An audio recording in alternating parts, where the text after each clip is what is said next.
The envelope from the bank arrived on a Tuesday morning. I almost didn't open it. I was sitting on my back porch with my coffee, 6:30 like always.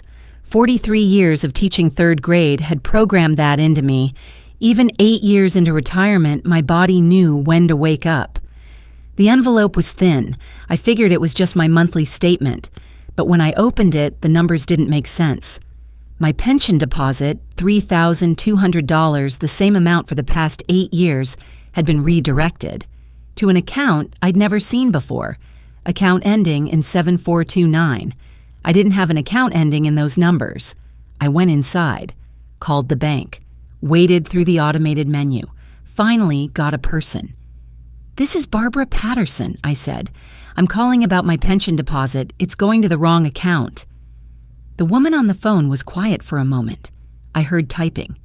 "Mrs. Patterson, I'm showing that account was changed 3 months ago, February 12th, by your guardian." I set my coffee cup down. My hand was shaking. "I don't have a guardian." More typing. "I'm showing here that guardianship was established February 12th. Rebecca Patterson Hughes is listed as your legal guardian. She has full access to your accounts. Rebecca, my daughter." "There's been a mistake," I said. My voice sounded strange, distant. "I don't need a guardian. I'm not sick. I'm fine." "Ma'am, I'm just seeing what's in the system. If there's an error, you'll need to contact the court. The paperwork shows guardianship was granted by probate court, case number 2024-PR-1847. I wrote the number down. My handwriting looked shaky. After I hung up, I sat at my kitchen table for a long time. The pension statement was still in front of me. $3,200, deposited to an account I couldn't access, an account my daughter controlled. I'd been widowed 8 years, lived alone, managed my own bills, my own life. I volunteered at church, went to book club, tended my garden. My doctor said I was healthy for 68. My mind was sharp. I just finished a 1,000-piece puzzle the week before. How did a court decide I needed a guardian? I pulled out my laptop, searched my email, found a message from Rebecca from 3 months ago, February 7th. The subject line said, "Quick question about your accounts." I opened it, read it again, even though I'd read it when she sent it. "Hey, Mom, just checking. Did you get that notice from the bank about updating your beneficiary info? They said they sent something. Want me to help you fill it out? I know that paperwork can be confusing. Love you." I'd written back, "Haven't seen anything, but thanks, honey. I'll let you know if I need help." She never mentioned it again. I kept searching, found another email. This one I'd never seen before. It was in my spam folder from the county courthouse, dated February 5th. Notice of guardianship hearing, case number 2024-PR-1847. Hearing scheduled February 12th, 2024, 10 a.m. Respondent, Barbara Ann Patterson. February 12th. I pulled up my calendar. That was the week I'd been on the church cruise, 10 days sailing to the Caribbean with the congregation. I'd been on a boat in the middle of the ocean when someone told a court I was incompetent. I'd never seen this notice. It went to spam, and even if I had seen it, I wouldn't have been able to attend. I was 1,000 miles away. I went to the county court website, entered the case number. It took a few minutes to load. Then I saw it. The guardianship order, signed by Judge Wilson, filed February 12th. Petitioner Rebecca Patterson Hughes has demonstrated by clear and convincing evidence that respondent Barbara Ann Patterson is incapacitated and unable to manage her financial affairs.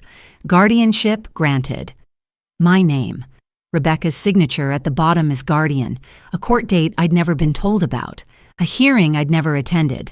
I sat at that kitchen table staring at the screen, at the guardianship papers, at my pension statement showing money going to an account I couldn't touch. My daughter had convinced a court I was incompetent while I was on vacation, and I hadn't even known it was happening. How long had she been planning this? I spent the rest of that day pulling documents, bank statements, tax returns, anything that might explain how this happened. I'd lived in this house for 32 years.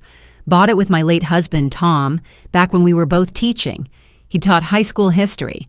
I'd taught at Lincoln Elementary for 35 years. 3rd grade mostly. I love that age. 8 and 9 years old, still curious about everything. Still believed their teacher knew all the answers. I'd retired 8 years ago. Tom died 6 months later. Heart attack. Sudden. No warning. 1 minute he was mowing the lawn, the next he was gone. I'd been managing on my own ever since. My pension was $3,200 a month. It wasn't a fortune, but it was enough. Social Security added another $1,800. I'd been careful, saved, invested a little in a retirement fund. The house was paid off. I had about $40,000 in savings. Emergency money, I called it. Money for when the roof needed replacing or the furnace died. I wasn't wealthy, but I was stable. And I had a life. Every morning at 6:30, I made coffee and sat on the back porch. 43 years of teaching had programmed that into me. Even in retirement, my body knew when to wake up. I'd watch the sun come up over the garden, plan my day. I volunteered at church, helped with the food pantry on Thursdays, went to book club every other Tuesday with Linda and the other ladies. We were reading mysteries that month. Garden club on the first Saturday. I had routines, friends, independence. I wasn't sitting around waiting to die. I was living. Rebecca was my only child, 42 years old now. She'd been a bright kid growing up. Good grades, athletic, played volleyball in high school. Went to State University for marketing, got her degree. I was proud of her. She married young, 23. Too young, I'd thought at the time, but I kept my mouth shut. It wasn't my place to interfere. David seemed nice enough. Stable job. They bought a house. Had 2 kids. Jake was 11 now. Emma was 8. Beautiful children. Smart. Funny. I saw them every few weeks. Took them for ice cream. Taught Jake how to garden. The marriage fell apart 3 years ago. David had an affair. Rebecca found out through a text message on his phone. The divorce was bitter, expensive. Lawyers fighting over custody, over the house, over everything. Rebecca kept the kids. David got every other weekend. Then Rebecca lost her job. It was during COVID. Marketing firms were cutting staff left and right. She sent out resumes for months. Every interview ended the same way. We went with someone else. The position was filled. We're going in a different direction. I watched her struggle, watched the light go out of her eyes. She started seeing a therapist, got put on medication for depression and anxiety. She was drowning financially, behind on her mortgage.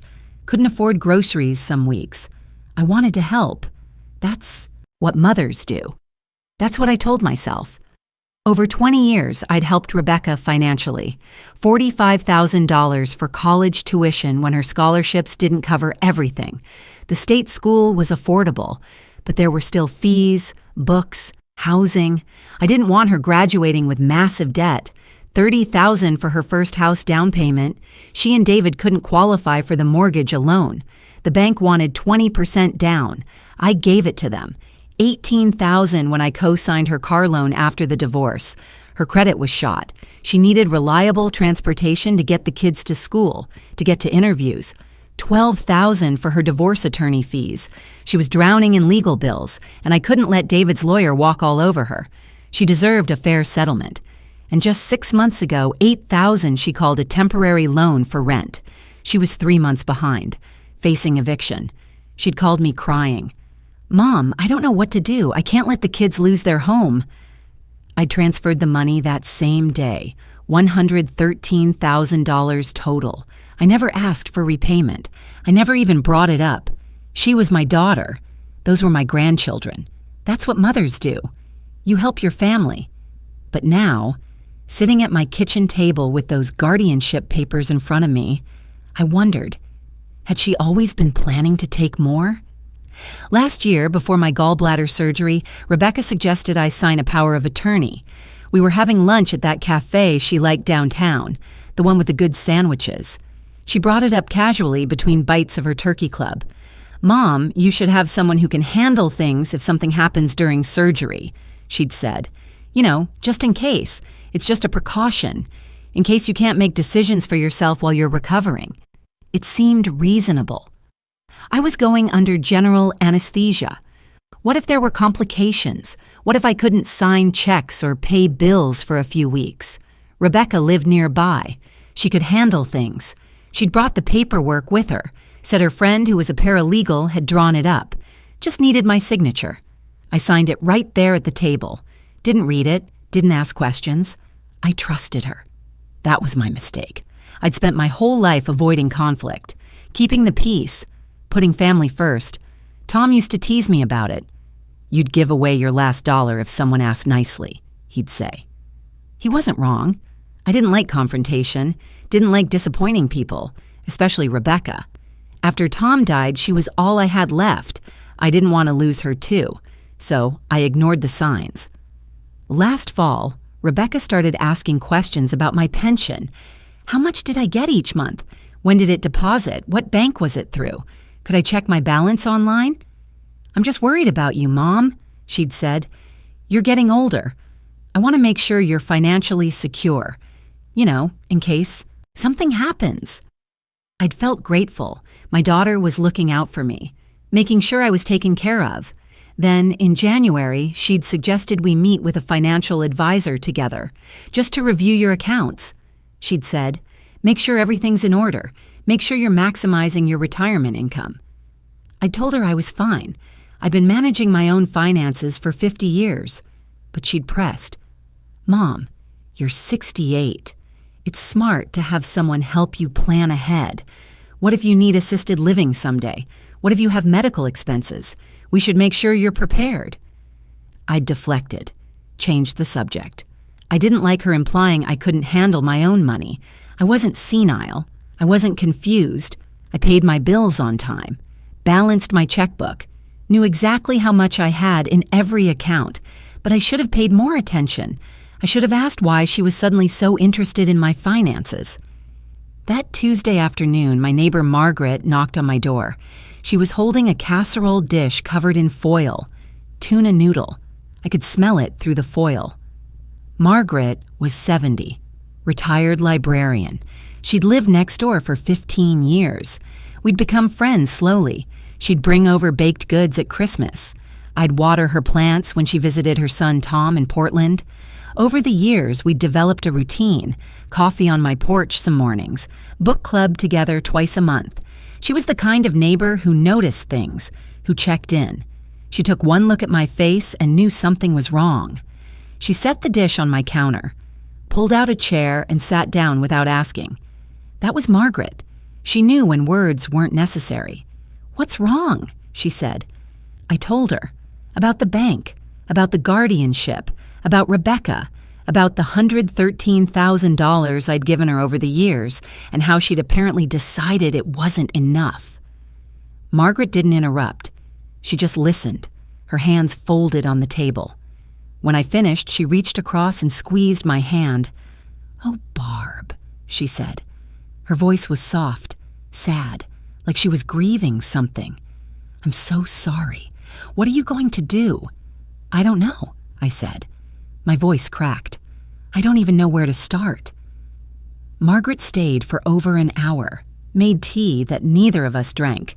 Before she left, she said, "Let me call my son, Tom. He's a paralegal at a firm downtown. Maybe he can tell you what options you have, what steps to take." I nodded. I didn't trust my voice. After she left, I sat alone in the quiet house. The casserole was still on the counter. I hadn't even thanked her for it. I pulled out the photo album, the one I kept on the shelf in my living room. The spine was cracked from years of opening. I flipped through the pages slowly. Rebecca at 5, gap-toothed and smiling, holding a sunflower taller than she was from our garden. Rebecca at her high school graduation, cap and gown, diploma held high, so proud. Rebecca at her wedding, dancing with Tom, her head on his shoulder. Rebecca holding newborn Jake, exhausted but glowing, looking at him like he was a miracle. I stared at those photos for a long time. I didn't recognize who she'd become, the woman who'd filed those papers, who'd stood in front of a judge and claimed her mother couldn't manage her own affairs, who'd taken control of her mother's money without asking, without even telling her. That wasn't the daughter I raised. Or maybe it was, and I just never wanted to see it. Maybe I'd been making excuses for her for years.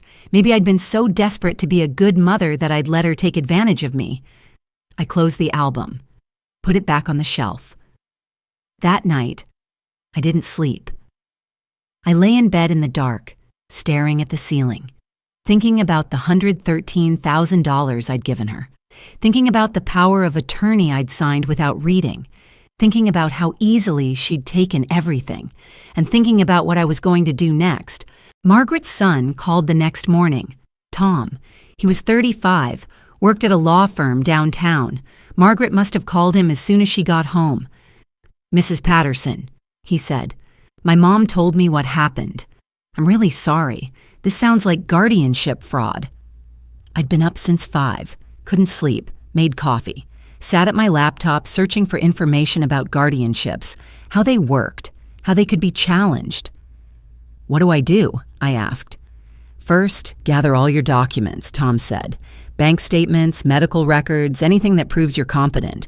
Then you need to talk to an elder law attorney. They specialize in this kind of case." After we hung up, I started going through my files.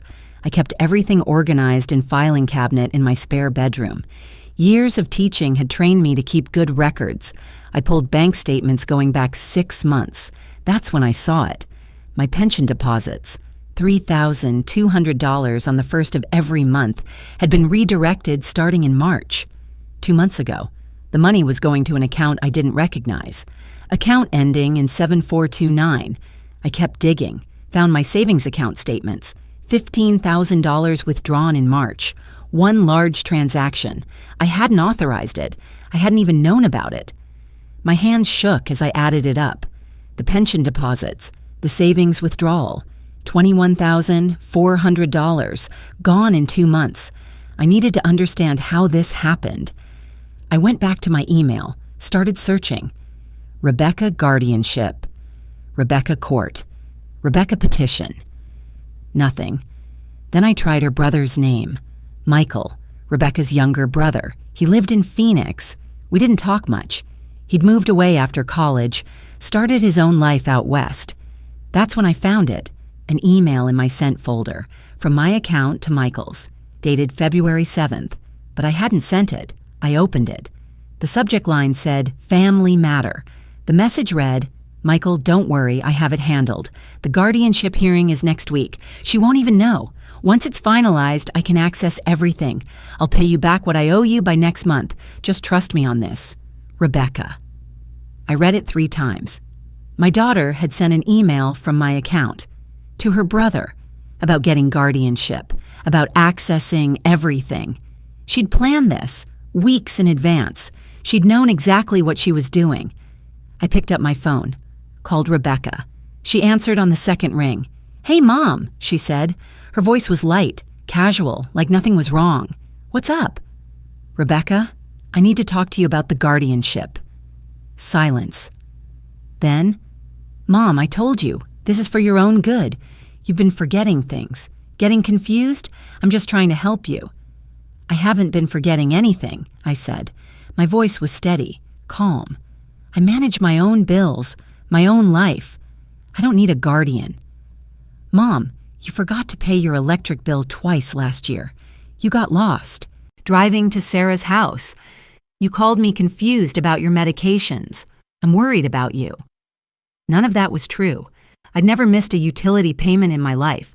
I'd never gotten lost.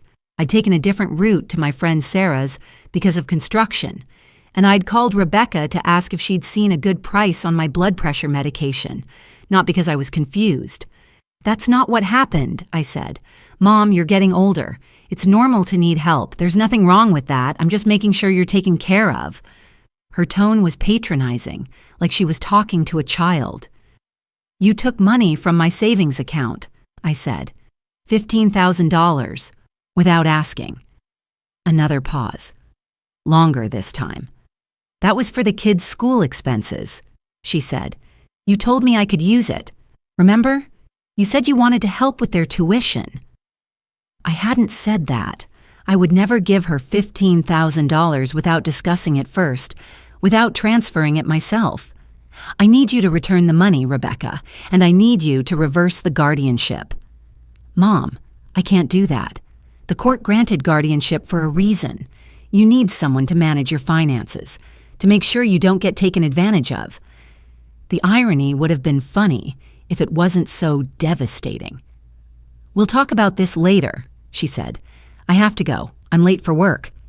She hung up before I could respond. I sat there holding the phone, staring at the screen. My daughter had just lied to me multiple times, and she didn't even seem concerned that I'd caught her. I called the courthouse next, waited through the automated system, finally got transferred to probate court. I'm calling about case number 2024-PR-1847, I said. A guardianship case. 1 moment, the clerk said.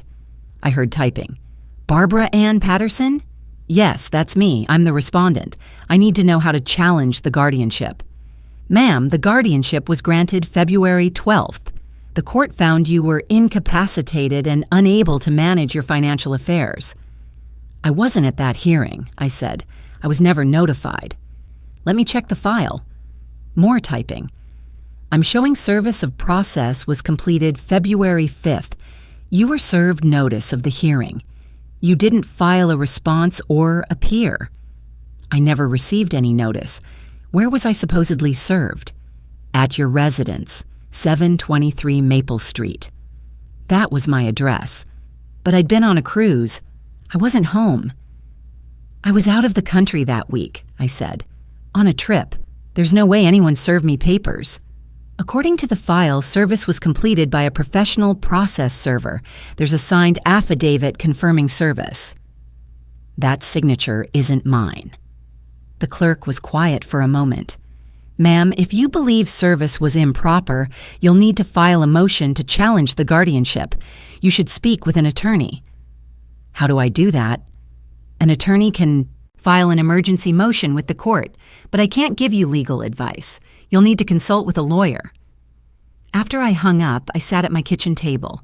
My hands were shaking. I folded them in my lap, tried to steady myself. Rebecca had forged service of process. She'd lied to the court. She'd accessed my email. She'd taken my money. And she'd done it all while I was on vacation, while I was unreachable. This wasn't a misunderstanding. This wasn't her being overly protective. This was fraud. I needed air. I went out to the garden. Usually, working with the roses calmed me, pruning, deadheading, checking for disease. It gave me time to think, to process. But today, I couldn't focus. I kept seeing that email. She won't even know. My daughter had written that. About me, her mother. I heard Margaret's voice from over the fence. Barb, you okay? She was in her yard watering her flower beds. She set down the hose and came over to the fence. Not really, I said. She looked at my face. Come over, I'll make coffee. I followed her to her kitchen, sat at her table while she poured 2 cups. I found an email, I said, from Rebecca. She sent it from my account, to her brother. It was about the guardianship. She'd planned it, weeks ahead of time. Margaret's face went pale. Oh, Barb. She lied to the court, I said. Said I was served papers. I wasn't. She forged it, and she's been taking money. $21,000 so far. Margaret reached across the table, squeezed my hand. Let me call Tom. Right now. You need a lawyer. Today. She pulled out her phone, called her son, explained quickly, handed me the phone. Mrs. Patterson, Tom said, this is serious. Guardianship fraud, forged documents, theft. You need an elder law attorney immediately. I can give you a name. Susan Martinez. She's tough. She specializes in cases like this.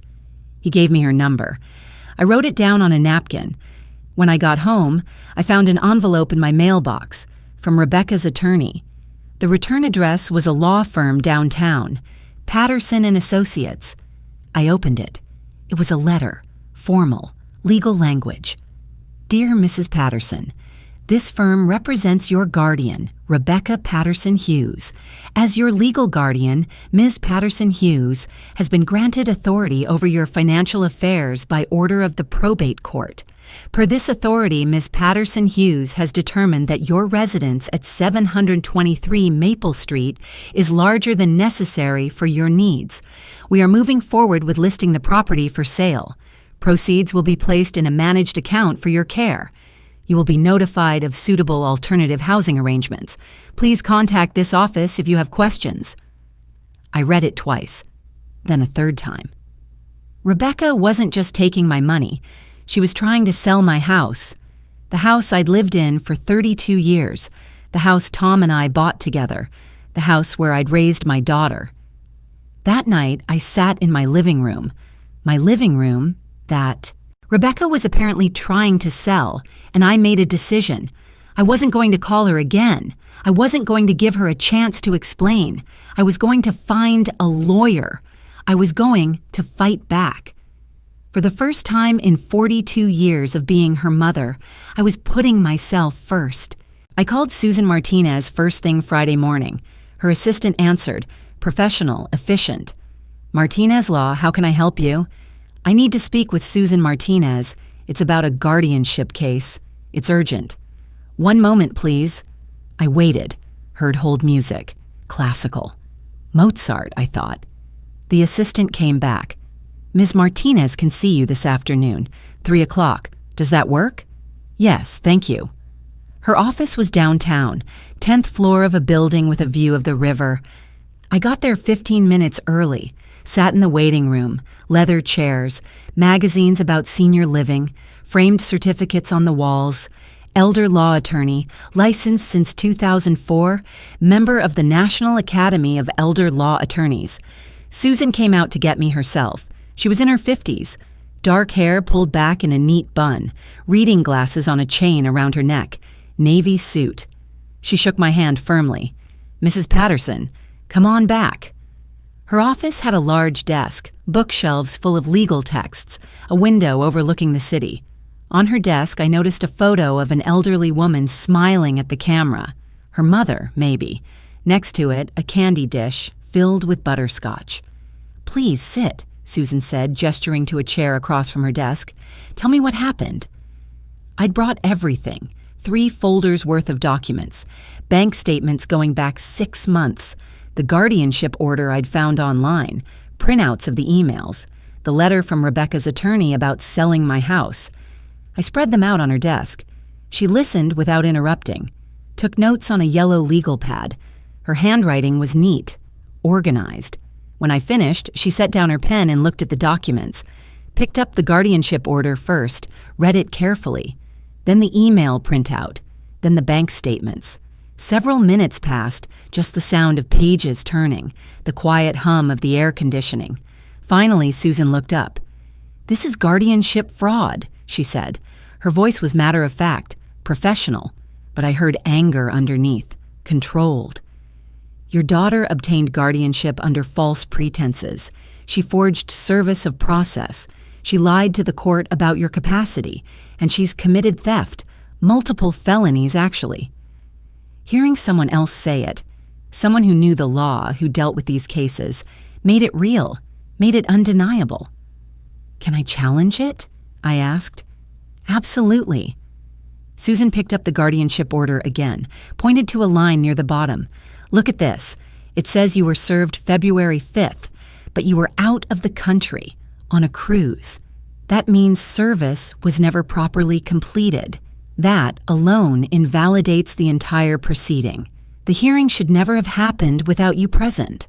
She leaned forward. Her hands were folded on the desk. Mrs. Patterson, I've been doing this work for 20 years.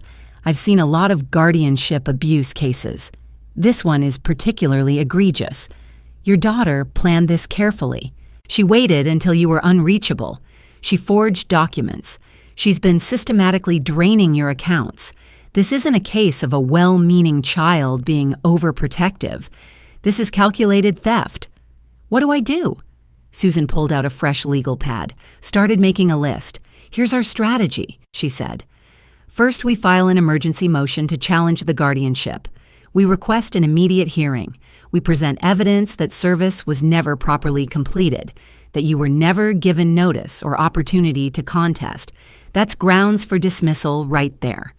She wrote emergency motion at the top of the page, underlined it. Second, we get you evaluated by a geriatric psychiatrist, someone the court trusts, someone who can provide expert testimony. We prove there's nothing wrong with your cognitive function, that you're fully capable of managing your own affairs, that your daughter's claims about your incapacity are false. How does that work? The psychiatrist will do a comprehensive evaluation, memory tests, reasoning tests. She'll assess your ability to understand and make decisions. It usually takes about 90 minutes. Then she writes a report for the court.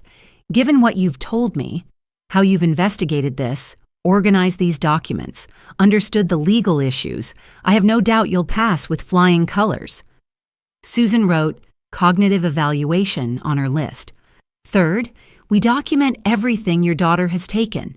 Build a case not just for dismissing the guardianship, but for restitution. We want the court to order her to pay back every penny, and we want the case referred to the district attorney for potential criminal prosecution. Can that actually happen? Criminal charges? Possibly.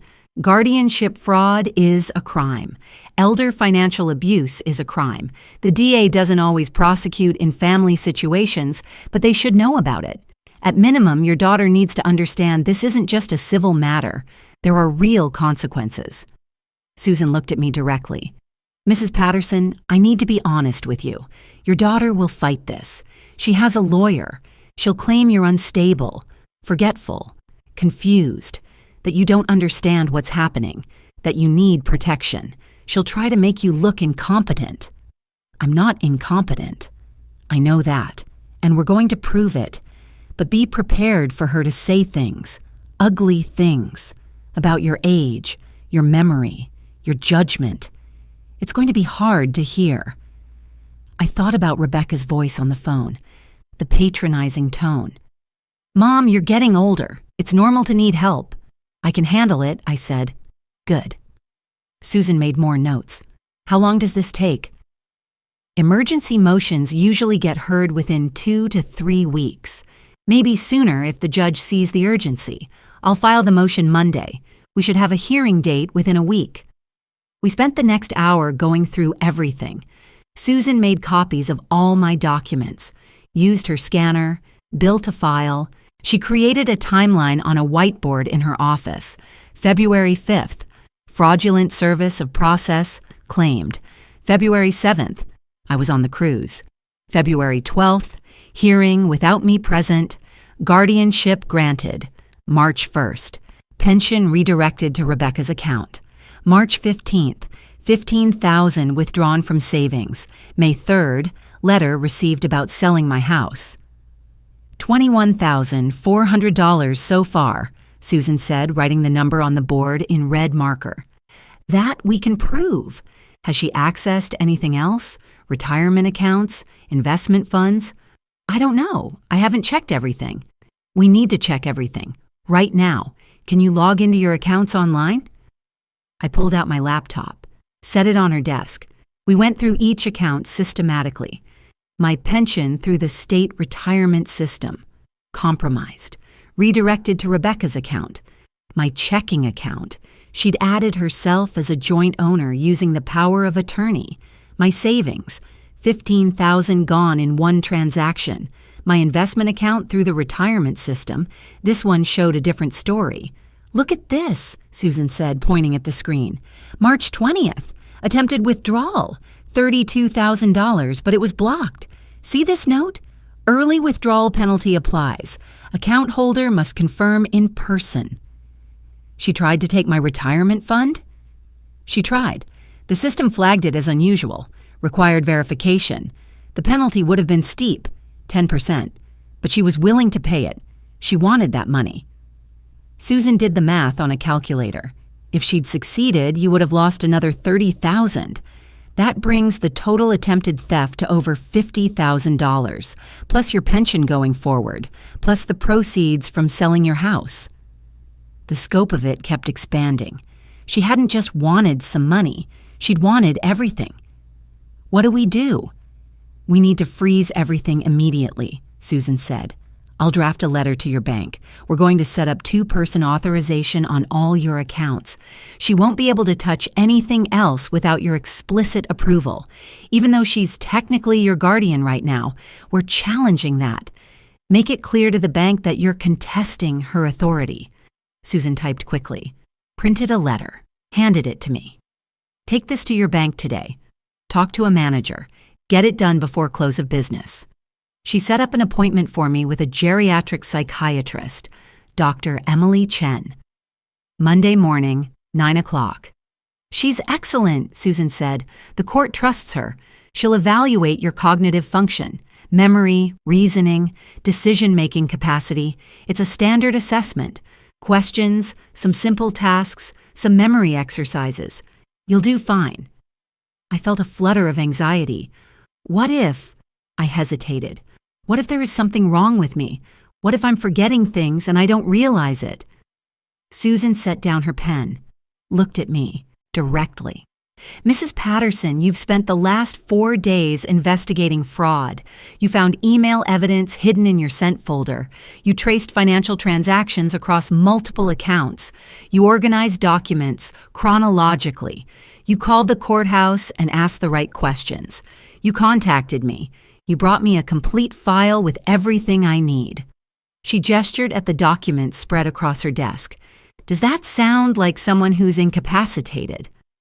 I thought about it, about the filing system I'd used, the timeline I'd created, the records I'd kept, the way I'd methodically worked through each piece of evidence. No, I said, it doesn't. Exactly. Your daughter is lying. To the court and to you. We're going to prove that. When I left Susan's office, I sat in my car in the parking garage for a few minutes. Sunlight came through the windshield, warm on my face. I could see the river in the distance, boats moving slowly upstream.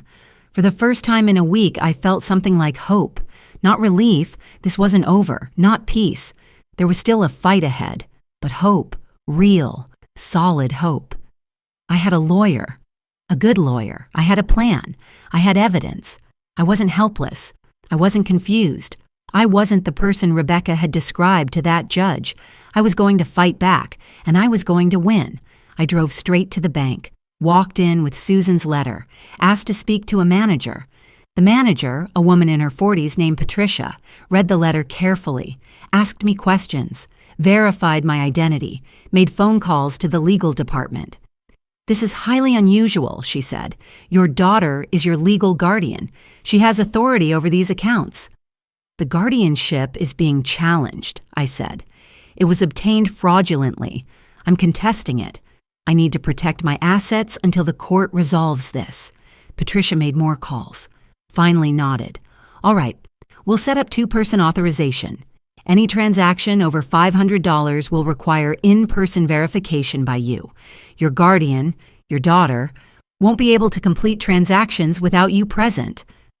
Thank you. By 5 o'clock, it was done. My accounts were locked down.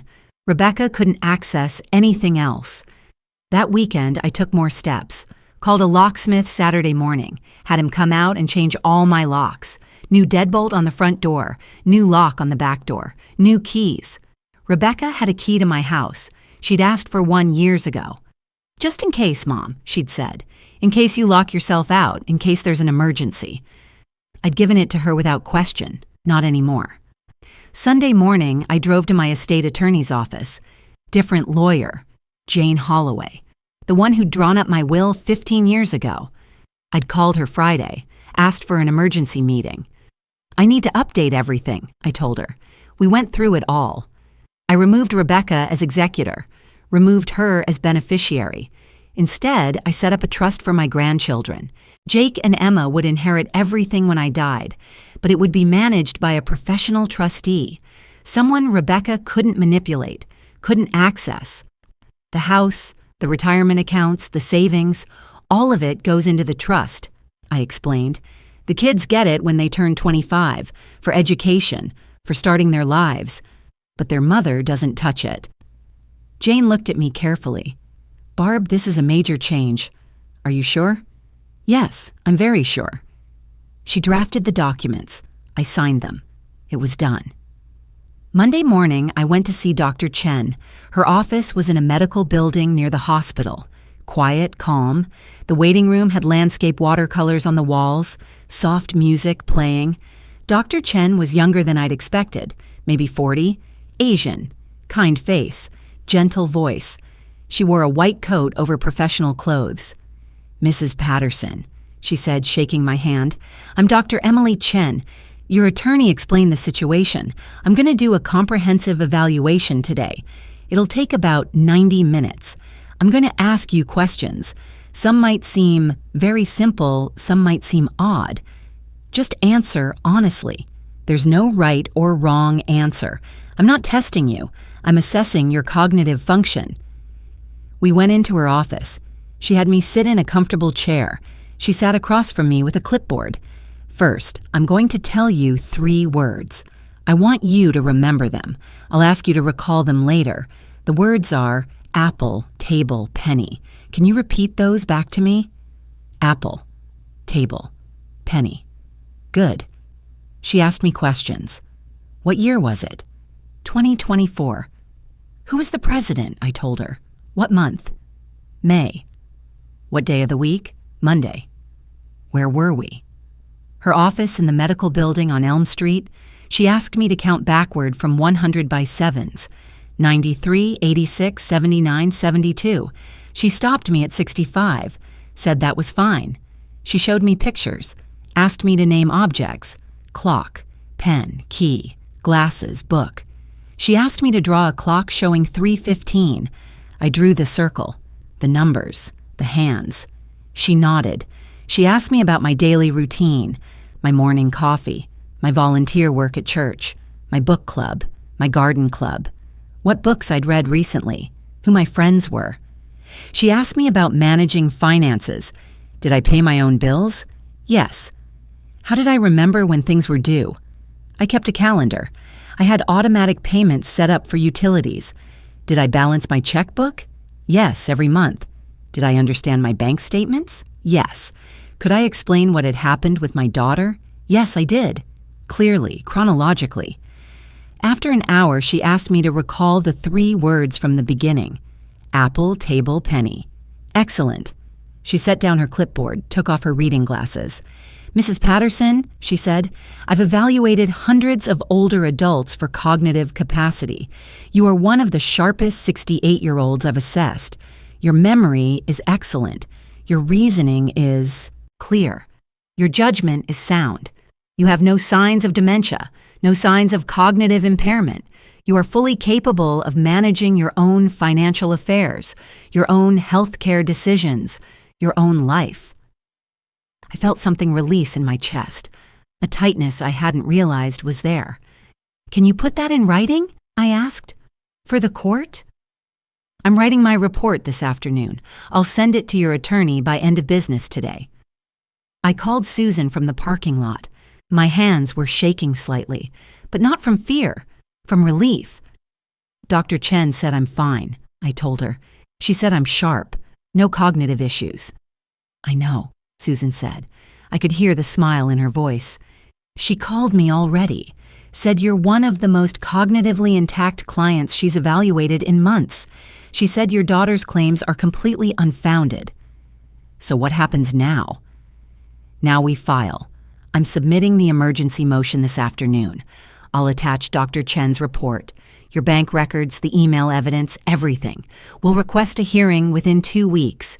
And Mrs. Patterson, we're going to win this.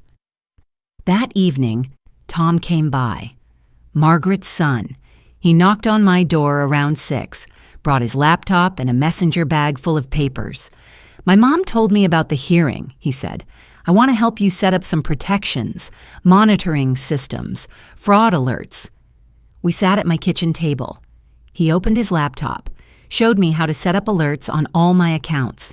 Any unusual activity would trigger an email and a text message, any login from an unfamiliar device, any change to account information, any transaction over a certain amount. This way, if your daughter tries anything else, you'll know immediately, he said. He also brought printouts, information about elder fraud, warning signs, red flags, how to protect yourself. We talked for over an hour. He explained power of attorney laws, guardianship laws, my rights, what Rebecca could and couldn't do legally. I wish I'd known this stuff a year ago, I said. Tom looked at me seriously. Mrs. Patterson, you couldn't have known. You trusted your daughter. That's what parents do. This isn't your fault. It feels like it is. It's not. She manipulated you. She lied. She broke the law. That's on her, not you. After he left, I sat at my kitchen table. The same table where I'd discovered those guardianship papers a week ago. The same table where I'd realized what Rebecca had done. The same table where I'd felt helpless and betrayed. But now there was a folder in front of me. A thick folder labeled Patterson Guardianship Challenge. Inside, bank records proving the theft, email evidence proving premeditation, Dr. Chen's evaluation proving competence, Susan's legal brief proving fraud. Susan had called it Your Life Documented. She was right. This folder was proof. Proof that I was capable. Proof that I'd been wronged. Proof that I was fighting back. I sat in my car outside the attorney's office earlier that day. 42 years I'd been Rebecca's mother. 42 years of loving her, helping her, believing the best about her. And I didn't recognize who she'd become. The woman who'd lied to a court, who'd forged legal documents, who'd stolen from her own mother, who'd tried to sell her mother's house out from under her. But I recognized who I was. I was someone who'd worked for 35 years, who'd raised a family and lost a husband and built a retirement, who'd managed her own life successfully for nearly 7 decades. I was someone who knew her own mind, who understood what was happening, who could stand up for herself. I was someone who wasn't going to be a victim, not anymore. Susan filed the emergency motion Tuesday morning, called me that afternoon. "It's done," she said. "Motion filed, all the evidence attached, Dr. Chen's report, the bank records, the email, everything. Now we wait for the court to set a hearing date." "How long?" "Usually 2 to 3 weeks for emergency motions. I'll call you as soon as I hear." Wednesday afternoon, there was a knock at my door. Sharp, loud. I looked through the peephole. Rebecca, and a man in a suit I didn't recognize. I opened the door, left the chain on. "Mom, we need to talk," Rebecca said. Her voice was tight, strained. "I don't have anything to say to you. Please, just let us in. This is my attorney, Mr. Brennan. We just want to talk." I looked at the man, mid-40s, expensive suit, briefcase. I closed the door, unhooked the chain, opened it again. They came in. Rebecca looked around. At the living room, the kitchen, like she was inventorying what was hers. "Nice to meet you, Mrs. Patterson," Mr. Brennan said, extending his hand. "I represent your daughter in the guardianship matter." I didn't shake his hand. "I know who you are. You sent me the letter about selling my house." "Yes. Well, that's actually why we're here. We understand you've retained counsel, that you're challenging the guardianship." "That's right." Rebecca stepped forward. "Mom, why are you doing this? I'm trying to help you. I'm trying to protect you. By stealing my money, by trying to sell my house? I'm not stealing anything. I'm managing your finances. You've been getting confused, making mistakes." "I'm not confused. I've never been confused." Mr. Brennan cleared his throat. "Mrs. Patterson, the court has granted your daughter legal authority over your financial affairs. That authority is binding. If you contest the guardianship, we'll need to present evidence of your incapacity, your forgetfulness, your inability to manage complex financial decisions." I looked at him directly. "I'm 68 years old. I taught elementary school for 35 years. I've managed my own finances for 50 years. I'm not incapacitated." "Mom, you forgot to pay your electric bill." I never forgot any bill. You're lying. Rebecca's face flushed. You got lost driving to Sarah's house. I took a different route because of construction. You called me confused about your medications.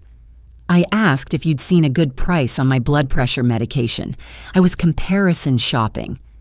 Mr. Brennan held up his hand. Mrs. Patterson, these interpretations can be... They're not interpretations, they're lies. My daughter stood in front of a judge and lied about my capacity. She forged service of process. She took money from my accounts without permission, $21,000, and she tried to access my retirement fund. That's not protection. That's theft. Rebecca's eyes widened. I don't know what you think happened, but I know exactly what happened. I have bank records. I have email evidence. I have a cognitive evaluation from a geriatric psychiatrist. She says I'm completely competent. Mr. Brennan's expression changed, became more cautious. You've been evaluated? Monday, Dr. Emily Chen. She's writing a report for the court. He glanced at Rebecca. Something passed between them. Worry. Mrs. Patterson, Mr. Brennan said, his tone shifting. Perhaps we can work something out. A compromise. Your daughter could return some of the funds. You could agree to keep the guardianship in place, but with more oversight. No. Mom, be reasonable. I said no. Rebecca's voice rose. You're embarrassing yourself. I'm trying to help you, and you're treating me like some kind of criminal. You are a criminal. You committed fraud. I did not. You forged legal documents. You lied to a court. You stole from me. Those are crimes. Mr. Brennan stepped forward. His voice was harder now. Mrs. Patterson, if you contest this guardianship in court, we will have to request a full psychiatric evaluation, possibly a temporary hold for observation. That was a threat. Clear. Direct. I looked at him, then at Rebecca, then back at him. Mr. Brennan, I said, my voice calm, steady. I've already been evaluated by a doctor the court trusts. She found no cognitive impairment. Your client lied about my capacity to obtain a fraudulent guardianship. I have evidence. If you want to go to court, let's go to court. Let's let a judge hear everything. I paused. The judge is going to see that I was never properly served, that I was out of the country during the hearing, that your client forged documents, and then the judge is going to see $21,000 missing from my accounts, and then the judge is going to dismiss the guardianship and refer the case to the district attorney. Mr. Brennan's jaw tightened. So if you want to threaten me, go ahead, but I have the evidence. I have the law on my side, and I'm not backing down. Rebecca's face had gone pale. Mom, please, just stop this. I'll pay you back. You'll what? Continue lying? Continue stealing? I was helping you. No, Rebecca, you were helping yourself. The silence that followed was heavy, cold. Mr. Brennan picked up his briefcase. We'll see you in court. This conversation is over, I said. My attorney will be in touch. I walked to the door, held it open. They left. I closed the door behind them, locked it, put the chain back on. My hands were shaking. I pressed them flat against the door. Took a slow breath. I'd done it. I'd stood up to her, set boundaries, didn't back down. For 42 years, I'd been the mother who gave in, who avoided conflict, who said yes when I should have said no, not anymore. I went to the kitchen, made tea. Earl Grey, let it steep while I sat at the table. The same table where I'd opened that envelope from the bank, where I'd discovered the guardianship, where I'd realized what Rebecca had done. I wrapped my hands around the mug, felt the warmth.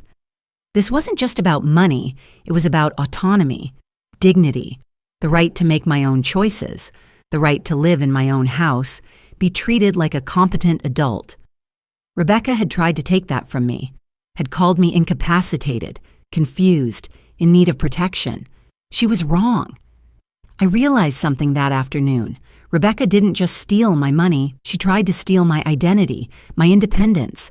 That ends now. I called Susan. They came to my house, I said. Rebecca and her attorney. They tried to threaten me. What did you say? I told them I had evidence, that I'd been evaluated, that I wasn't backing down. Susan laughed. Good. They're scared, Mrs. Patterson. They know they're losing. What do I do now? Now you protect your assets and wait for the hearing date. Don't engage with them again. Everything goes through me. Understood. Over the next 3 days, I took care of business. Went to the bank, moved my money to a new account, no joint access, no power of attorney, just me. Called the investment company, updated beneficiaries, put everything in trust for Jake and Emma. Met with my doctor, got a letter confirming 10 years of care, no cognitive issues ever noted. Contacted the church volunteer coordinator, got confirmation of 8 years of reliable service. Called book club friends. Linda and 2 others agreed to testify as character witnesses. We've got your back, Barb. I documented everything, organized it in folders, gave copies to Susan. Thursday afternoon, I was in the garden, deadheading the roses, pruning. The first time in 2 weeks I'd felt calm enough to work out there. My hands were steady. The pruning felt purposeful, taking away what was dead, making room for new growth. Margaret called over the fence. Barb, how are you holding up? I looked up. Better than okay, actually. She came over. Tom said you stood up to Rebecca, to her lawyer. I did. How'd that feel? Terrifying and necessary. I pulled off my gardening gloves. I'm done letting her push me around. Margaret smiled, sad but proud. Good. Sunday morning, I went to church, sat in my usual pew.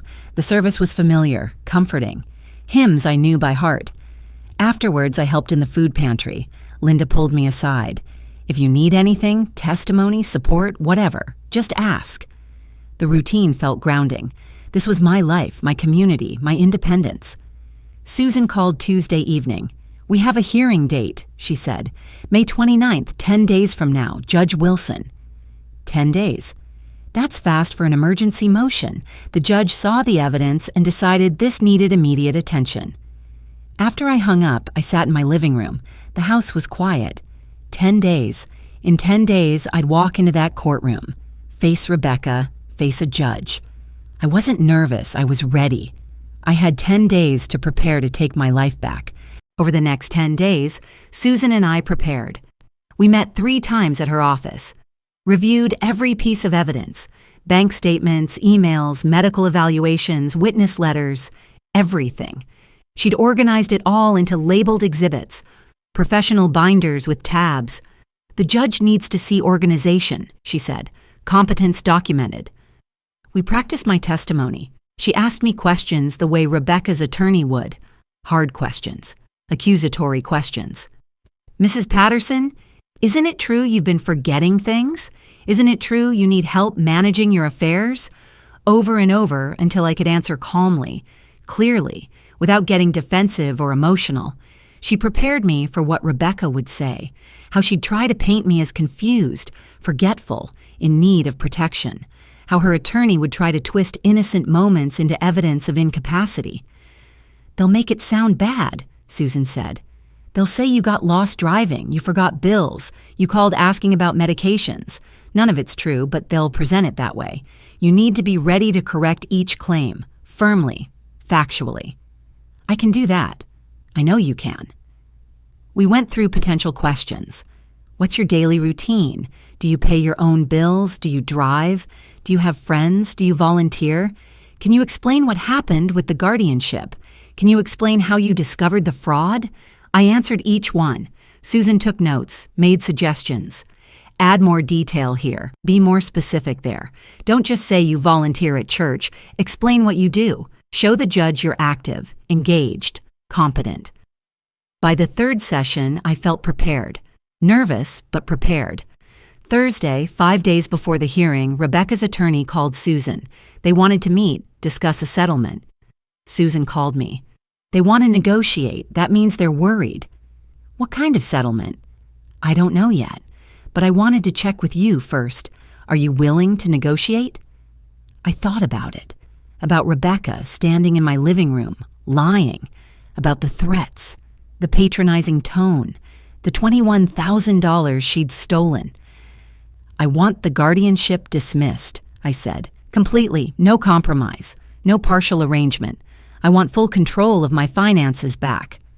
"That's what I thought you'd say. I'll tell them." The meeting happened Friday. Susan went alone. I waited at home. Tried to read, couldn't focus, made lunch, didn't eat it. She called an hour later. They offered to return $15,000. Keep the guardianship in place, but with quarterly reporting to the court. You'd have more oversight, but Rebecca would still be your guardian. No. That's what I told them. They said they'd go up to $18,000. Still keep the guardianship. "Susan, I don't want part of my money back. I want all of it. And I want the guardianship dismissed. I'm not negotiating." "Good. That's what I said. They weren't happy. Brennan said we're being unreasonable, that guardianships are meant to protect vulnerable adults, that we should think about what's best for you." She paused. "I told him what's best for you is controlling your own life, that you're not vulnerable, that his client committed fraud." The meeting ended pretty quickly after that. Good. Saturday morning, Rebecca called. I didn't answer. She left a voicemail. "Mom, please, we need to talk. This has gotten out of hand. I know you're upset, but we can work this out. You don't need to go to court. Think about the kids. Think about Jake and Emma. This is hurting them. They're confused. They miss you. Please, just call me back." I deleted the message. She called again that afternoon, again that evening. I didn't answer. Sunday, she sent a text. "Mom, I love you. I'm sorry you feel this way. I was only trying to help. Can we please talk? I miss you." I blocked her number. Monday afternoon, my grandson Jake called, Rebecca's oldest. He was 11. "Grandma?" His voice was small, uncertain. "Jake, hi honey, how are you?" "I'm okay. Grandma, Mom said you're sick. She said you have Alzheimer's. Is that true?" My chest tightened. I sat down at the kitchen table. "No, sweetheart, I don't have Alzheimer's. I'm not sick. But Mom said you can't remember things, that you forget stuff, that you need help. That's why she's taking care of your money now." "Jake, your mom and I are having a disagreement. It's complicated, but I'm not sick. My doctor says I'm healthy. My mind is sharp. I promise you that." "Are you mad at Mom?" I hesitated. How do you explain to an 11-year-old that his mother committed fraud, that she lied and stole and betrayed your trust? "I'm not mad, honey, but your mom and I need to work some things out, adult things, legal things." "Is that why we haven't seen you? Mom said you didn't want to see us anymore, that you told her we shouldn't come over." That hurt, sharp, deep, like a knife between my ribs. "That's not true. I always want to see you and Emma, always. I love spending time with you both. Your mom and I just need to figure some things out first. But I love you. That hasn't changed. That will never change. You know that, right?" "Yeah." His voice was quiet, small. "I miss you, Grandma. I miss you too, sweetheart, so much." After we hung up, I sat at my kitchen table, stared at the phone. Rebecca wasn't just stealing my money. She was stealing my relationship with my grandchildren, telling them I was sick, that I had Alzheimer's, that I didn't want to see them, poisoning them against me, making them think their grandmother had abandoned them. I called Susan. "Rebecca told my grandchildren I have Alzheimer's," I said. My voice shook. "She's been lying to them. They think I'm sick. They think I don't want to see them." Susan was quiet for a moment. "That's parental alienation, Mrs. Patterson. It's despicable. But it also shows her pattern of deception. It shows she's willing to lie to anyone, even her own children, to maintain control. We can reference this at the hearing if needed. I just want to see my grandkids." "You will. After the hearing, once the guardianship is dismissed, you can set up regular visits. We can even petition for grandparent visitation rights if Rebecca tries to prevent it. But first, we win tomorrow." Tuesday, I went to the county recorder's office. Something had been bothering me. The letter Rebecca's attorney sent about selling my house. I wanted to see if there were any actual listing documents filed. The clerk helped me search the property records. It took 20 minutes. She typed, scrolled, clicked through screens. Then she found it. A listing agreement, filed 2 weeks ago. Rebecca's signature as guardian, and a signature I didn't recognize, a real estate agent named Karen Mitchell from Prestige Properties. The listing price was $245,000. My house. The house Tom and I bought in 1992. The house where I'd raised Rebecca, where I'd lived for 32 years, where every room held memories. She'd already contacted a realtor, already had the house appraised, already filed paperwork to sell it. "Can I get a copy of this?" I asked the clerk. "Sure, $2 for the first page, 50 cents for each additional." I paid, took the copies. I drove straight to Susan's office. Didn't call first, just showed up. Her assistant let me in. Susan was on the phone. She hung up when she saw my face. "What happened?" I handed her the listing agreement. She read it. Her jaw tightened. A muscle in her cheek jumped. "This is evidence. Additional evidence. She's not just taking money, she's trying to liquidate your major asset. We're adding this to the exhibits. This shows intent. This shows she was planning to strip you of everything." "Can she actually sell my house? Legally?" "As your guardian, technically yes. But the court would have to approve the sale. Judge Wilson would have to sign off. And given what we're presenting tomorrow, that's not going to happen." Wednesday night, I didn't sleep well. I lay in bed, staring at the ceiling in the dark, thinking about the hearing, about walking into that courtroom, about facing Rebecca across that room, about what would happen if I lost, if the judge sided with her, if the guardianship stayed in place, if I had to live the rest of my life with my daughter controlling my money, my choices, my independence. I couldn't let that happen. Thursday morning, I woke at 5. The sky outside was still dark. I made coffee, put on my robe, went out to the back porch. The air was cool, quiet. I heard birds starting to wake up, saw the first light, just a pale glow on the horizon. I sat in my usual chair, wrapped my hands around the coffee mug, watched the world wake up. Margaret came out on her porch with her own coffee around 5:30, saw me sitting there in the dim light. "Couldn't sleep?" she called over softly. "Not really." She came over, sat in the chair next to mine. We drank our coffee in silence for a while, watched the sky turn from black to deep blue to pale pink. "You're going to do fine today," she said finally. "I hope so." "You will. You're one of the strongest people I know, Barb. Rebecca underestimated you. She thought you'd just accept this. Let her take control. She was wrong." I looked at her. This woman who'd been my neighbor for 15 years, who'd brought casseroles and checked on me and called her son to help me, who was now sitting with me in the dark before dawn because she knew I needed someone. "Thank you," I said, "for everything, for calling Tom, for being there, for believing me, for not thinking I was crazy." "You're not crazy. You're fighting back. That's not crazy. That's brave." We watched the sun come up together. The sky turned pink, then gold, then bright blue. The world woke up around us, birds singing, traffic starting in the distance, normal morning sounds. "Whatever happens today," Margaret said, "you're not alone. I'll be there, in that courtroom. You'll see me. I'll be sitting right there." "You're coming?" "Of course I'm coming. Linda, too. We both took the day off work. We're going to be there, supporting you." My eyes stung. I blinked, took a breath. "Thank you."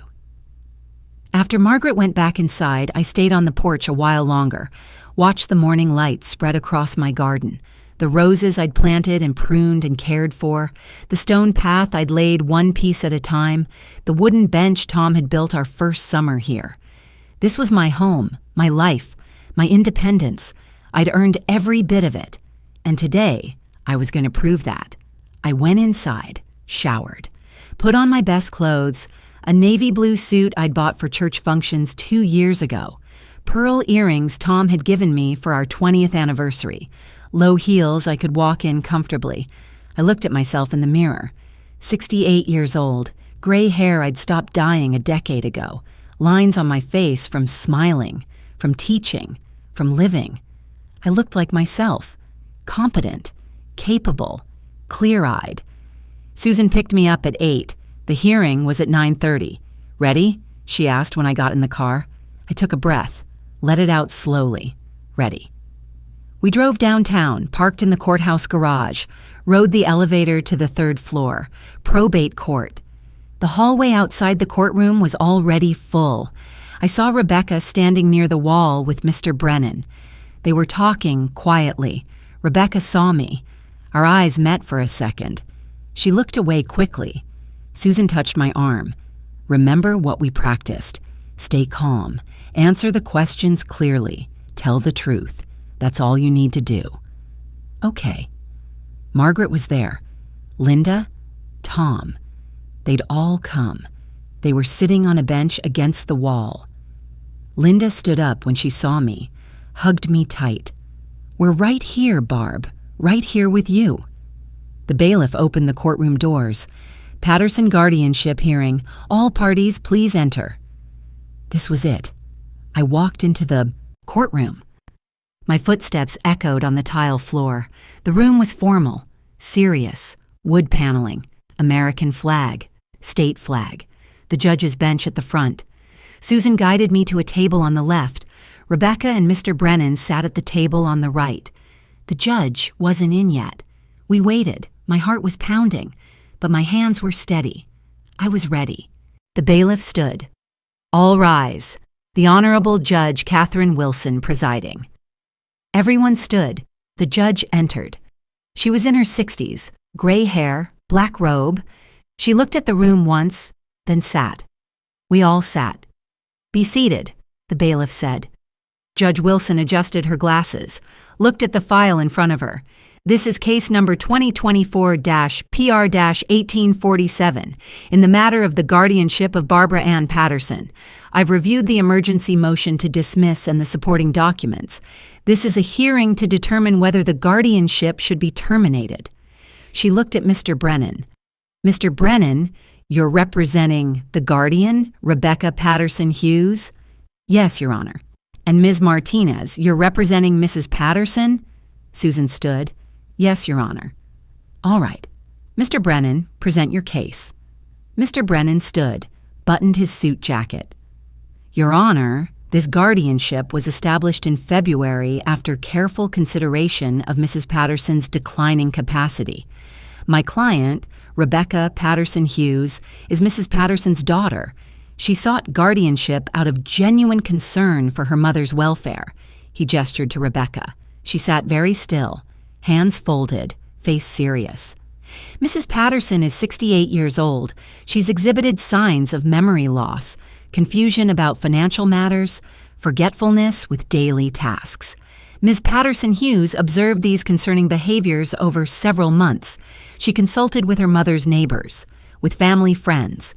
Everyone agreed Mrs. Patterson needed help managing her affairs."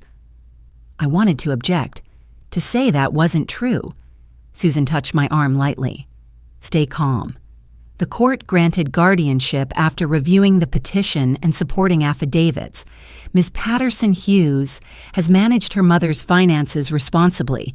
She's ensured bills are paid, accounts are maintained, the home is secure. This is not a case of abuse or exploitation. This is a daughter trying to protect her aging mother. He sat down. Judge Wilson looked at Susan. "Ms. Martinez?" Susan stood. She was calm, confident. "Your Honor, this guardianship was obtained through fraud. Mrs. Patterson was never properly served notice of the hearing. She was out of the country at the time. She was never given the opportunity to contest the petition. The service of process was forged. And the claims about Mrs. Patterson's incapacity are false. Completely false." She opened her briefcase, pulled out a binder, approached the bench. "Your Honor, I'd like to enter into evidence our Exhibit A, bank records showing $21,400 withdrawn from Mrs. Patterson's accounts without her knowledge or consent. Exhibit B, email evidence showing premeditation and intent to commit fraud. Exhibit C, a cognitive evaluation by Dr. Emily Chen, a geriatric psychiatrist, finding Mrs. Patterson fully competent with no signs of impairment. Exhibit D, affidavits from Mrs. Patterson's physician, her church and community members attesting to her competence. And Exhibit E, a property listing agreement filed by Ms. Patterson Hughes attempting to sell Mrs. Patterson's home without her consent. Judge Wilson took the binder, began flipping through it. The courtroom was silent except for the sound of pages turning. After several minutes, the judge looked up. Ms. Martinez, you're alleging the guardianship was obtained fraudulently? Yes, Your Honor. Mrs. Patterson was on a church cruise when the hearing took place. She never received notice. She never had the opportunity to appear. The affidavit of service is false. Judge Wilson looked at Mr. Brennan. Mr. Brennan, do you have proof of proper service? He stood. Your Honor, the process server filed an affidavit confirming service at Mrs. Patterson's residence on February 5th. But Mrs. Patterson claims she wasn't home, that she was out of the country. We relied on the process server's affidavit, Your Honor. Judge Wilson made a note. We'll address that. Ms. Martinez, I'd like to hear from your witnesses. Thank you, Your Honor. I call Margaret Chen. Margaret stood, walked to the witness stand. The bailiff swore her in. Susan approached. Mrs. Chen, how do you know Barbara Patterson? She's my neighbor. We've lived next door to each other for 15 years. And in those 15 years, have you had regular contact with Mrs. Patterson? Yes, we see each other almost every day. We have coffee together. We're in the same book club. I water her plants when she's out of town. She waters mine. Mrs. Chen, in your observation, does Mrs. Patterson show any signs of cognitive decline, memory problems, confusion? Margaret shook her head firmly. No, none. Barb is one of the sharpest people I know. She remembers birthdays. She manages her own finances. She volunteers at church every week. She reads constantly. We discuss books at book club. Complex mysteries, historical fiction. She remembers details, analyzes plots. There's nothing wrong with her mind. Did you notice anything unusual happening this past February? Yes. Rebecca, Mrs. Patterson's daughter, had been coming around more frequently, asking questions about Barb's health, her memory. It seemed odd. Then in March, Barb told me her pension had been redirected. She was very upset. That's when I realized something was wrong. Rebecca had done something. I called my son, who's a paralegal. He helped Barb find an attorney. Thank you, Mrs. Chen. No further questions. Mr. Brennan stood. Mrs. Chen, you're not a medical professional, are you? No. You're not qualified to diagnose cognitive impairment. No, but I know my neighbor. I've known her for 15 years. I know when someone's mind is clear. But you didn't live with Mrs. Patterson. You didn't see her every moment of every day. Isn't it possible she was hiding confusion from you? Covering up memory problems? Margaret looked at him directly. If Barb had cognitive problems, I would have noticed. We spend hours together. We have conversations, deep conversations, about books, about life, about our families. You can't hide dementia in long conversations. It shows. And there's nothing to show. She's fine. Mr. Brennan sat down. Judge Wilson nodded. Thank you, Mrs. Chen. You may step down. Susan called her next witness. I call Linda Morrison. Linda took the stand, swore in. Mrs. Morrison, how do you know Mrs. Patterson? We're in book club together. 12 years. We also volunteer at church. Have you observed any cognitive decline? None. Barb leads discussions, manages food pantry inventory, organizes volunteers. She's completely capable. Thank you. No further questions. Mr. Brennan stood. You're Mrs. Patterson's friend. Your testimony is biased. Linda looked at him calmly. I'm her friend because she's worth being friends with. That doesn't make me wrong. Judge Wilson nodded. Thank you, Mrs. Morrison. Susan called 2 more witnesses briefly. The church volunteer coordinator confirmed Barb's reliable 8-year service record, and her doctor confirmed 10 years of care with no cognitive concerns noted. Combined testimony took less than 5 minutes.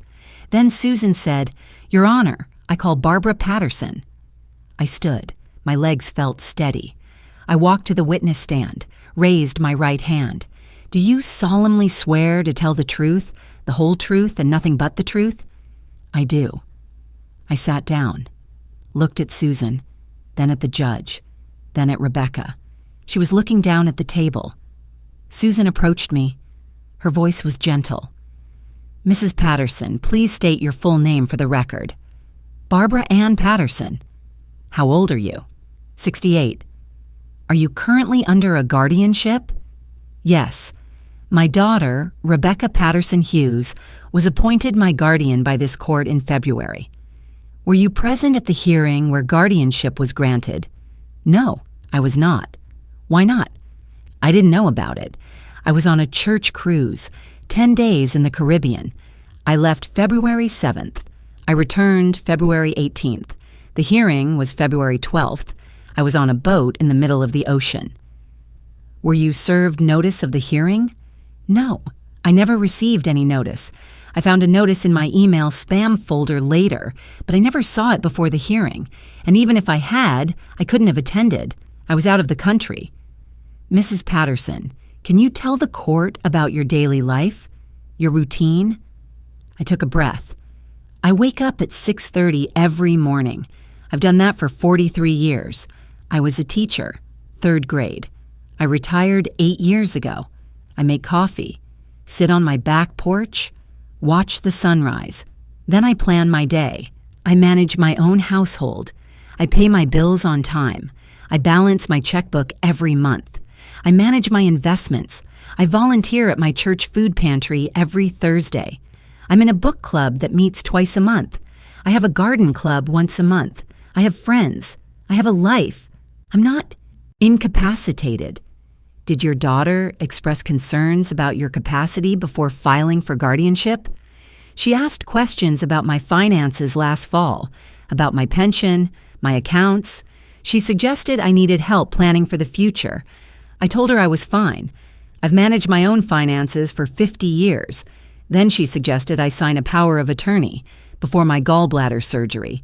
She said it was just a precaution in case I couldn't make decisions while I was recovering. I signed it. I trusted her." "Did she ever tell you she was planning to file for guardianship?" "No, never." "When did you find out about the guardianship?" "When my bank called in April. They told me my pension had been redirected to a different account, an account I didn't recognize. They said my guardian had authorized the change. I didn't know what they were talking about. I didn't have a guardian. That's when I found out." "What did you do when you found out?" "I investigated. I pulled my bank statements. I found $15,000 missing from my savings. I searched my email. I found an email that had been sent from my account to my son, but I didn't send it. Rebecca sent it. The email said, 'She won't even know. Once it's finalized, I can access everything.' That's when I knew this wasn't a misunderstanding. This was planned." Susan showed me the email printout. "Is this the email you found?" I looked at it. "Yes. Your Honor, this is Exhibit B, email evidence showing premeditation." Judge Wilson nodded, took the document. Susan turned back to me. "Mrs. Patterson, your daughter claims you've been forgetful, that you forgot to pay bills, got lost driving, were confused about medications. Is any of that true?" "No, I've never missed a bill payment in my life. I set up automatic payments for utilities years ago. I've never gotten lost. I took a different route to a friend's house one day because of construction. Rebecca tried to twist that into me being confused. And I wasn't confused about medications. I called her to ask if she'd seen a good price on my blood pressure medication. I was comparison shopping. She's lying." "Have you been evaluated by a medical professional regarding your cognitive capacity?" "Yes. Dr. Emily Chen, a geriatric psychiatrist, Monday before this hearing. She did a comprehensive evaluation, memory tests, reasoning tests, decision-making assessment. She found no cognitive impairment. She said I'm sharp, completely capable. Mrs. Patterson, how much money has your daughter taken from your accounts? $21,400. So far, my pension deposits from March and April, $15,000 from my savings. She also tried to access my retirement fund, $32,000. The system blocked it because of early withdrawal penalties. Is there anything else your daughter did while she was your guardian? She filed paperwork to sell my house. I found the listing agreement at the county recorder's office. $245,000. She was going to sell the house I've lived in for 32 years, the house my late husband and I bought together, without telling me, without asking me. My voice didn't shake. I stated the facts, clear, firm, measured. Mrs. Patterson, why are you challenging this guardianship? I looked at the judge directly. Because I'm not incompetent. I don't need a guardian. I've managed my own life for 68 years. I taught school for 35 years. I raised a daughter. I was married for 37 years before my husband died. I've managed my finances, paid my bills, made my own decisions. I'm not confused. I'm not forgetful. I'm not incapacitated. My daughter lied to this court to gain access to my money, and I'm here because I deserve to be heard. I deserve to control my own life. That's all I'm asking for. The courtroom was quiet. Susan nodded. No further questions, Your Honor. Judge Wilson looked at Mr. Brennan. Cross-examination? He stood, approached me. Mrs. Patterson, you're very articulate today, very clear, but people with early dementia can have good days and bad days. I don't have dementia. Dr. Chen confirmed that. Dr. Chen evaluated you once, for 90 minutes. She's a specialist. She knows what to look for, and she found nothing wrong. You're upset with your daughter. You feel betrayed. You're exaggerating. I looked at him directly. I have bank records showing $21,000 missing. I have email evidence showing premeditation. I have a property listing showing she tried to sell my house. Those are facts, not exaggerations. Mr. Brennan picked up a paper. This affidavit says the process server handed you papers personally on February 5th. You signed for them. That's not true. I wasn't home. I was on a cruise. Do you have proof? Yes, my travel itinerary, my passport stamp, credit card receipts from the cruise ship. Ms. Martinez has all of it. Judge Wilson leaned forward. Ms. Martinez, do you have proof Mrs. Patterson was out of the country during the alleged service? Susan stood. Yes, Your Honor. Exhibit F travel documents, passport, credit card statements, all showing Mrs. Patterson was on a cruise from February 7th through February 18th. She handed the documents to the bailiff. The judge reviewed them. Judge Wilson looked at Mr. Brennan. Mr. Brennan, your process server claims service on February 5th. But Mrs. Patterson left the country February 7th. Even if she was home on the 5th, she would have had only 2 days' notice of a hearing on the 12th. That's not adequate notice for a guardianship proceeding, and given that she was out of the country for the hearing itself, this is highly irregular. Mr. Brennan looked uncomfortable. Your Honor, we relied on the affidavit. I'll be investigating that affidavit, Mr. Brennan. If it's false, that's perjury. And it's grounds for dismissing this entire guardianship. Do you have anything else? No, Your Honor. Mrs. Patterson, you may step down. I walked back to my seat. My hands were still steady. Judge Wilson looked at her notes, read through the exhibits. The courtroom was silent. After several minutes, she looked up. I've reviewed the evidence, the testimony, the medical evaluation, the financial records. She paused. This court does not take guardianships lightly, but they should never be granted without proper notice and opportunity to be heard. She looked at Rebecca, then at me. Mrs. Patterson was never properly served. The affidavit is questionable given her travel documents. Furthermore, Dr. Chen found her fully competent. Her testimony today was clear and coherent. Multiple witnesses attest to her capacity. She looked directly at Rebecca. What I see is financial exploitation, $21,000 withdrawn without authorization, property listing without consent, email evidence of premeditation. Judge Wilson picked up her gavel. The guardianship is hereby terminated, effective immediately. All financial accounts are to be restored to Mrs. Patterson's sole control within 48 hours. Ms. Patterson Hughes is ordered to return all funds taken from Mrs. Patterson's accounts. The court sets restitution at $21,400 to be paid in full within 90 days. She paused. Additionally, I am referring this matter to the District Attorney's Office for investigation of possible guardianship fraud, forgery, and elder financial abuse. This court takes elder abuse very seriously. She struck the gavel once. This hearing is concluded. Guardianship dismissed. I sat very still. It was over. When the judge said, "competent," I didn't feel triumphant. I felt tired, relieved, but mostly just tired.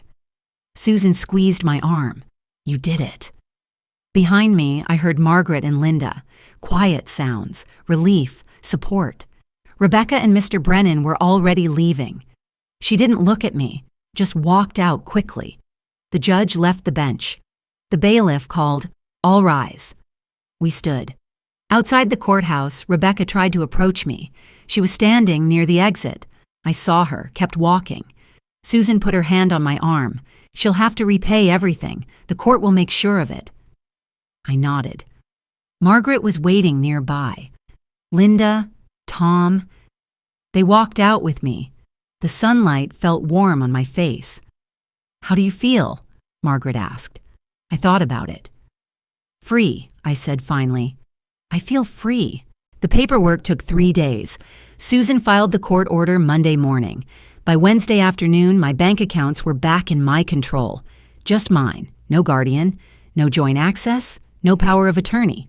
I logged into my online banking, checked the balances, my checking account, my savings. Still missing the $15,000, but at least Rebecca couldn't access it anymore. My investment accounts. All locked, protected, mine. The pension deposit hit my account on the 1st of the month, $3,200. Exactly where it should be. In my account, under my control.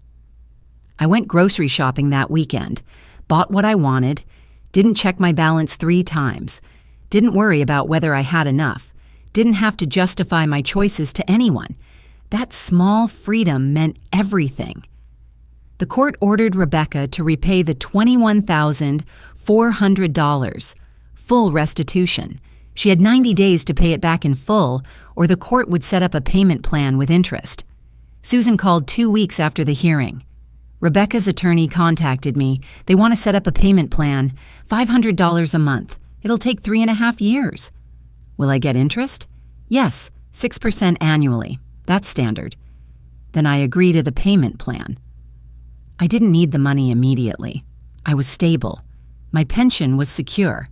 My savings, what was left of it, was enough for emergencies. But I wanted Rebecca to understand there were consequences, real consequences. For 42 months, she'd have to send me a check, every month, a reminder of what she'd done. The district attorney reviewed the case. They called me in for an interview. I spent 2 hours explaining everything, showing documents, answering questions. 3 weeks later, the DA called. "Mrs. Patterson, we've decided not to pursue criminal charges at this time. Guardianship fraud cases are difficult to prosecute, especially in family situations. However, we've issued a formal warning to your daughter. If there's any further attempt to exploit you financially or to obtain guardianship again, we will prosecute. She understands that." I was disappointed, but not surprised. Family cases were complicated. At least there was a warning on record. At least she knew the DA was watching. I met with my estate attorney again, updated everything one more time. I established a trust for Jake and Emma, irrevocable, professionally managed by a bank trustee. When I died, everything would go into the trust. The house, the retirement accounts, the savings. Jake and Emma would each receive their share when they turned 25. Not a penny would go to Rebecca. "Are you sure about this?" Jane asked.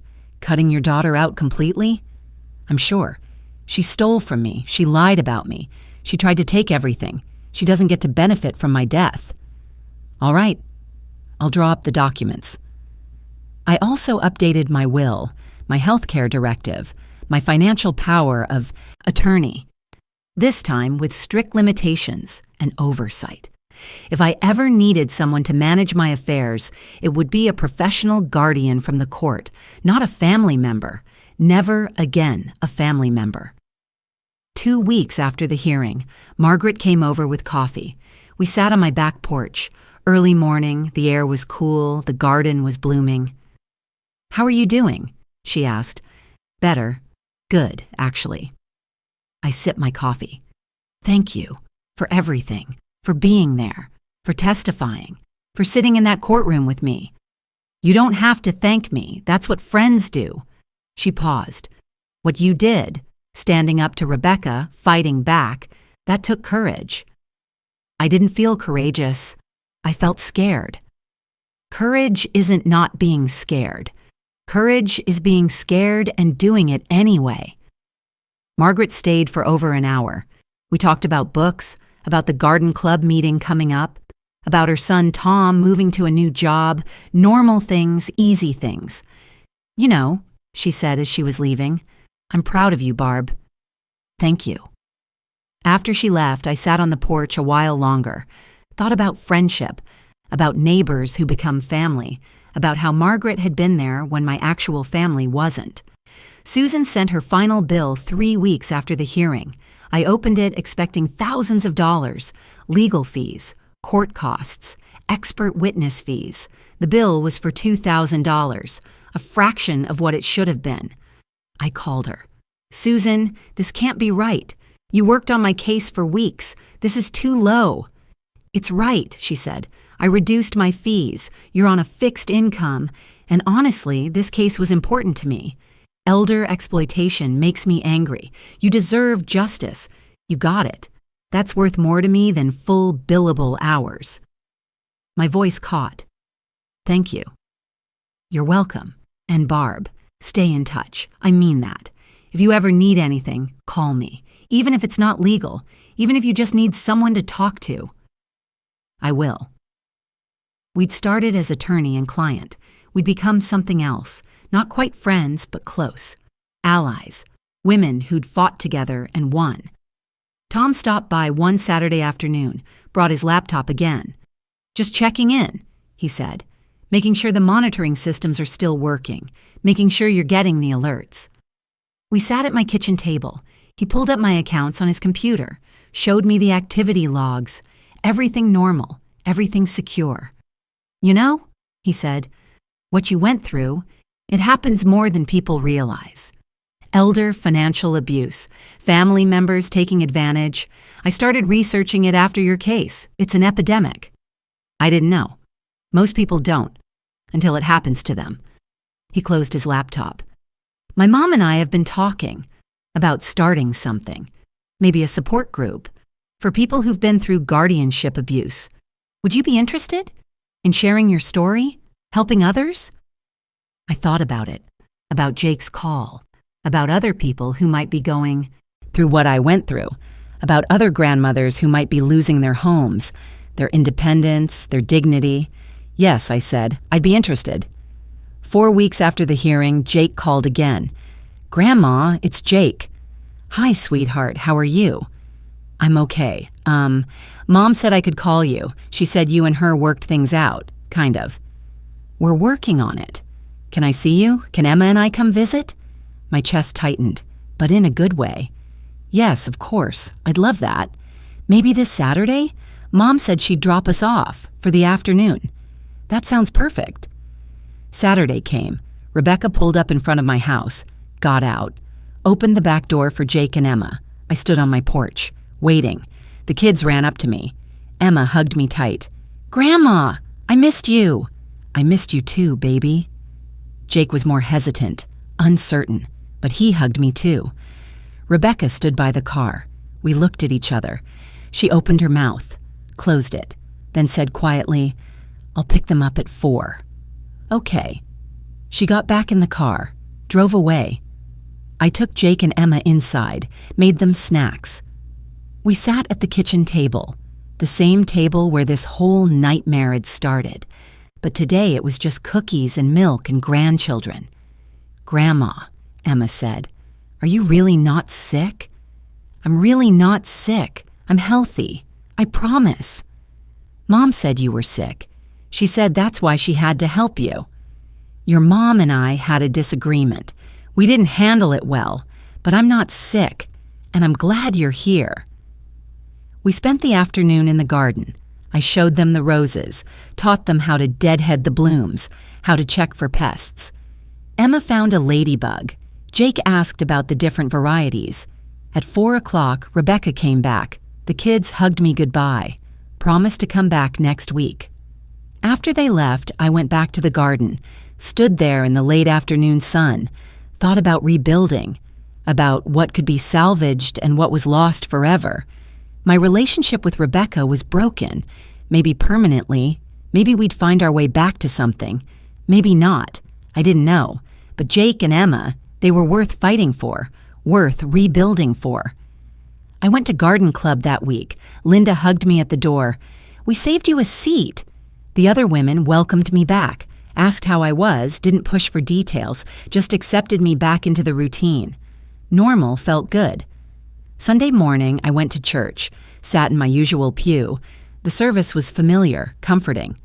Afterwards, I worked in the food pantry, sorted donations, stocked shelves, helped families pick out groceries. One woman, older than me, maybe 75, thanked me for helping. "I don't know what we'd do without this place," she said. "We're glad to help," I told her. As I was leaving, the volunteer coordinator pulled me aside. "Barb, I heard what you went through with your daughter. I'm so sorry." "Thank you. I wanted you to know. You're an inspiration. Standing up for yourself like that, fighting back. A lot of people wouldn't have had the courage." I didn't feel like an inspiration. I felt like a mother who'd been betrayed by her daughter, who'd had to drag her own child into court. But maybe that was the point. Maybe courage wasn't feeling strong. Maybe it was doing what had to be done even when it hurt. The first restitution check arrived 6 weeks after the hearing. $500. A money order from Rebecca. No note, just the payment. I deposited it, moved it into a separate savings account. Money for Jake and Emma's future, their college funds, their weddings. Whatever they needed, Rebecca's money would go to her children. That felt right. Summer turned to fall. The garden bloomed, faded, prepared for winter. I pruned the roses back, mulched the beds, planted bulbs for spring. Life settled into routine. Coffee on the porch, book club, garden club, church, volunteering, grocery shopping without checking my balance 3 times, managing my own accounts, making my own decisions, independence. The pension deposit hit my account every month, like clockwork. $3,200, exactly where it should be, under my control. Small freedoms, normal routines, a life that was mine. 6 months passed. The leaves turned. Fall came. Then winter. The garden went dormant. I pruned it back, covered the roses, waited for spring. The pension deposits came like clockwork. $3,200 on the first of every month, into my account, under my control. I stopped thinking about it as remarkable. It became normal again, the way it should have been all along. Rebecca's payments came too, $500, every month. Money orders, no notes. I deposited them into the savings account for Jake and Emma, their college fund, growing slowly. I saw the kids twice a month now. Rebecca would drop them off. Saturday afternoons, we'd work in the garden, bake cookies, play board games, talk about school, about their lives, normal grandmother things. Rebecca and I didn't talk much anymore. Maybe one day that would change. Maybe not. I could live with that. I had to. I loved my grandchildren. I saw them when I could. That was enough. The house was mine again. Really mine. No guardian. No one trying to sell it. No one questioning my right to live here. I paid my own bills, made my own decisions, lived my own life. Some days, I still can't believe my own daughter did this. But I'm here. I'm standing. That counts for something. Margaret still brought coffee every morning. We sat on my porch, just like always, watched the sun come up, talked about small things, big things, everything in between. Some routines were worth keeping. "You seem lighter," she said one morning in November. "Not so tense. I feel lighter, like I can breathe again." Book club continued. Linda and I carpooled. The other ladies welcomed me back like I'd never left. They checked in every week, texted mystery novel recommendations, invited me to lunch. "We're glad you're back, Barb," Linda said one Tuesday evening. "Things weren't the same without you." I went back to volunteering at the food pantry every Thursday. The volunteer coordinator gave me more responsibility, let me train new volunteers, trusted me to manage inventory, small acknowledgments that I was capable, competent, reliable. Garden club started up again in spring. I showed up the first Saturday in March. The president hugged me. "We saved you a seat." Tom and I met once a month now. We'd started a support group for people who'd experienced guardianship abuse, elder financial exploitation, family betrayal. It was small. Just 5 of us at first, meeting in the church basement, sharing stories, offering advice, supporting each other. "You should tell your story," Tom said. "The whole thing, from beginning to end. People need to hear it." I did, told it at the second meeting. A woman in her 70s listened, crying. "That's exactly what my son did to me," she said. "I thought I was alone." "You're not alone," I told her. That's when I understood. What happened to me mattered, not just to me, but to others. I could help. I could share what I learned. I could prevent someone else from going through what I went through. It gave everything meaning. The pain, the betrayal, the fight. It wasn't just about me anymore. It was bigger than that. The trust for Jake and Emma was established. Irrevocable, protected. When I died, they'd inherit everything. The house, the accounts, the savings. Not Rebecca, never Rebecca. But her children, my grandchildren, would be taken care of. That mattered. I updated my will every year now, reviewed my accounts, made sure everything was in order, not because I was worried about dying, but because I wanted to be prepared, in control, making my own decisions about my own future. Spring came.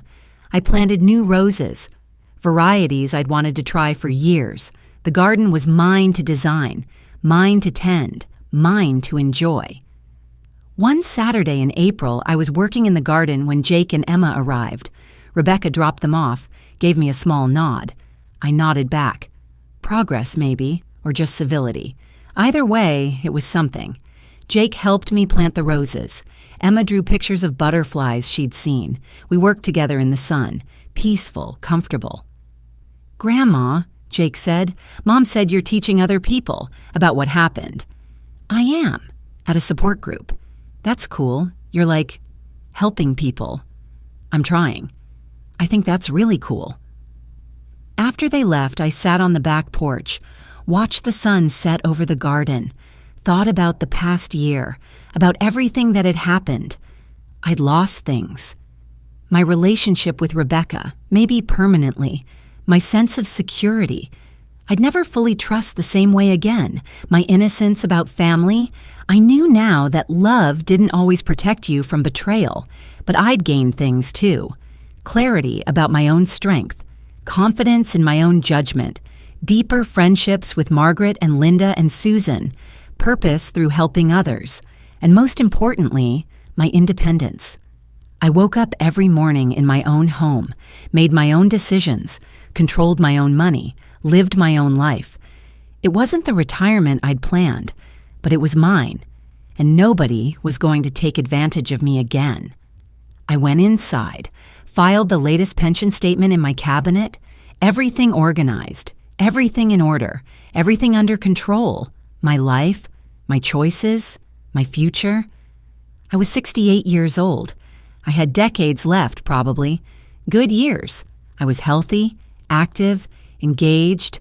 I had friends, family, complicated but still family. I had purpose.